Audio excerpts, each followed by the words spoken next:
अपने पसंदीदा शो के फुल एपिसोड देखने के लिए अभी डाउनलोड करें दंगल प्ले ऐप।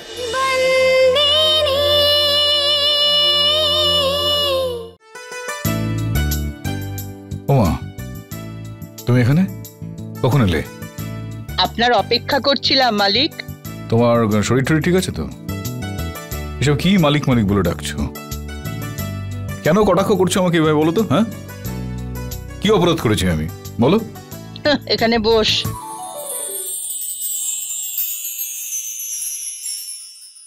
চলো বলো এবার কি হয়েছে। দেখ, তোর ছেলের আশীর্বাদ আছে। হ্যাঁ আছে তো, আর আগামীকালের মধ্যে তারিখটাও ঠিক হয়ে যাবে তো। তারপরে তাহলে আবার কি? তাতে কি মানে?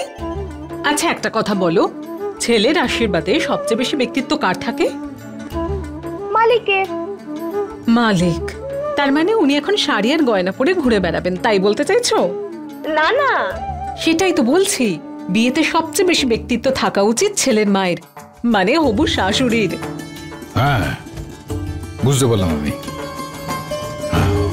বুঝতে পারছি আমি মেয়েটার অনেক দায়িত্ব কর্তব্য রয়েছে, কিন্তু কি করতে হবে আমাকে বলো এখন, বলো।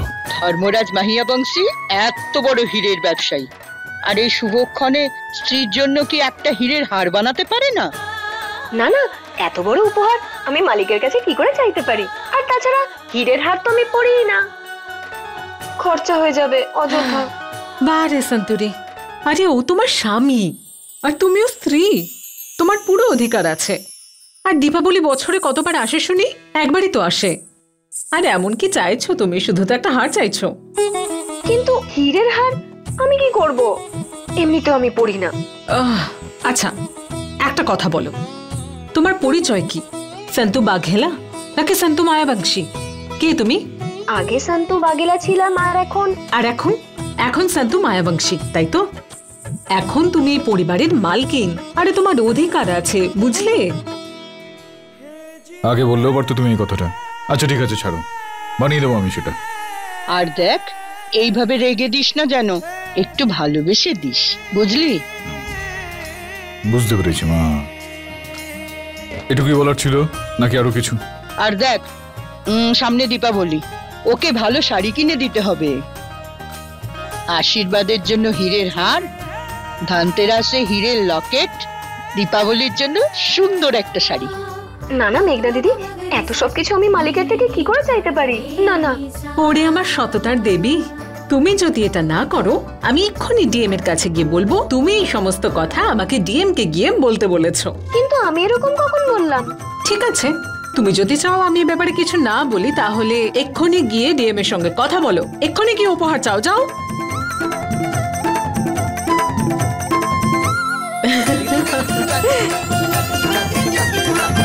হ্যাঁ, সব বিষয় বুঝতে পেরে গিয়েছো ঠিক মতো?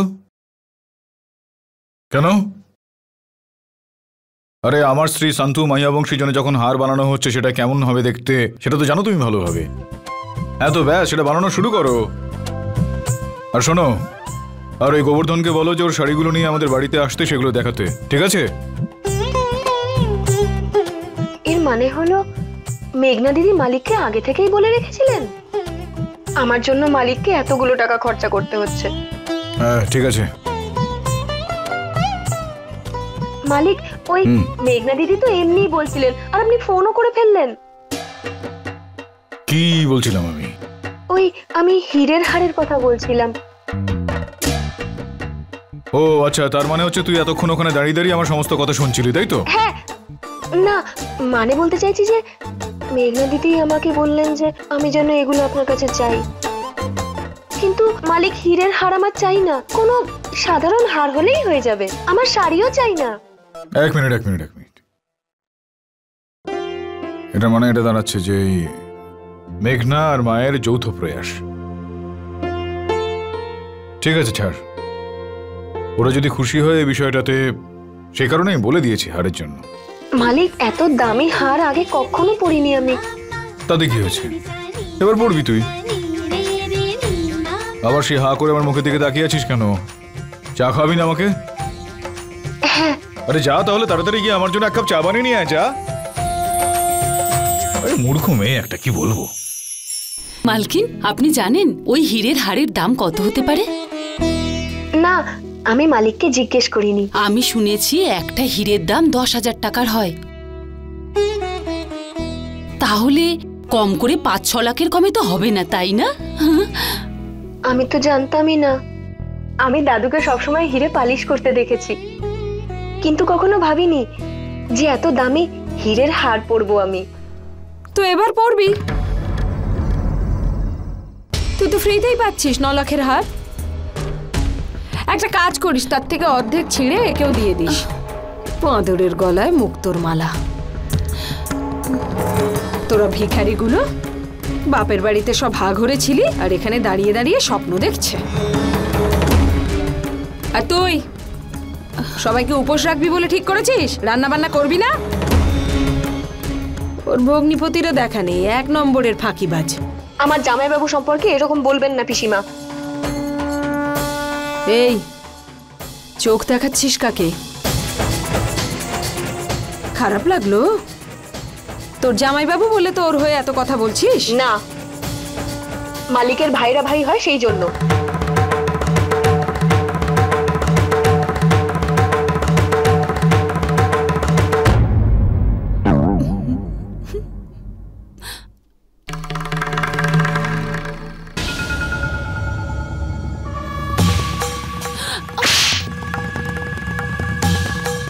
খুব বার বেড়েছে তোদের না?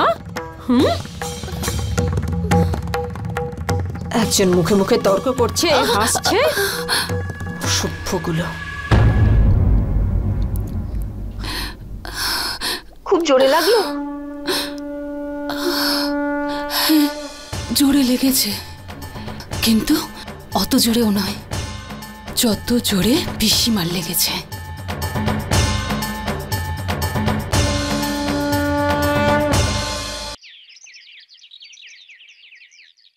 তোরাল ফোন কেন তুলছে না? ছোট মালিক, আপনার চা।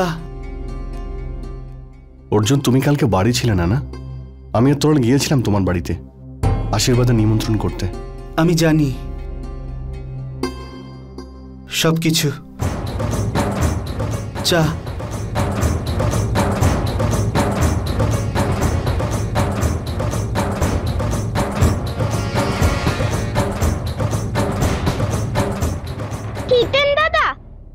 বিভা, সাহায্য করো না। আরে এতগুলো শপিং ব্যাগ কোথা থেকে নিয়ে আসলি? আরে সেটা ছাড়ো হিতেন্দা, কিন্তু বিয়ের পর তোমার অবস্থা খুব খারাপ হতে চলেছে। কেন? মনে হচ্ছে তোরা আজকে পুরো দোকানটাই তুলে এনেছিস। ঠিক বলেছিস, আমি তো সারা জীবনেও এত শপিং করিনি হিতেন্দা। আজকে এই ব্যাগগুলো আমরা নিয়েছি, কিন্তু বিয়ের পরে তোর কি অবস্থা হবে সেটা আমরা জানি না। আমি কিছু বুঝলাম না রে কাদ্দু। কাদ্দু, সব কি? এতগুলো শপিং কে করেছে? আমি করেছি। হাই, আমার আগেই বোঝা উচিত ছিল। আরে পুরো কি গ্রামের জন্য শপিং করেছো? আরে না বাবা, এগুলো সব আমার জন্য। এখনো অনেক কিছু কেনা বাকি আছে জানো, কালকে আবার যেতে হবে। কাদ্দু, তুমি যাবে তো? না, কাল শশাঙ্কর অনেক কাজ আছে। বিভা, তুই চলে যাস। ওই তোরাল দিদি, আমি চলে তো যেতাম, কিন্তু এক্সাম আসছে তো, আর আশীর্বাদ আর বিয়ের সময় আমি পড়ার টাইম পাবো না। তো হিতেন্দা, তাহলে তুমি চলে যাও। হ্যাঁ হিতেন, তুমি চলো, খুব ভালো হবে। আরে তোমার মাথা ঠিক আছে তো? আরে আশীর্বাদের জন্য এতগুলো শপিং, আর তুমি আরো করবে? আরে এতে অবাক হওয়ার কি আছে? এই প্রথমবার আমার আশীর্বাদ হবে, এইটুকু শপিং তো করতেই পারি না। এইটুকুনি হয়। এই নাও হিতেন্দা। এটা কি? আরে মৌলিক, তুমিই বলো, বিয়েতে এইটুকু শপিং তো করতেই হয়, তাই না? আরে কোথায় যাচ্ছো? দেখো কত শপিং করেছি আমি। আর এই দেখো, এই দেখো, এই দেখো আমার শাড়ি, কি সুন্দর দেখতে। এই দেখো, ভালো না? মৌলিক, তোরাল কিছু বলছে? হ্যাঁ, খুব ভালো। মৌলিক, কোনো প্রবলেম হয়েছে?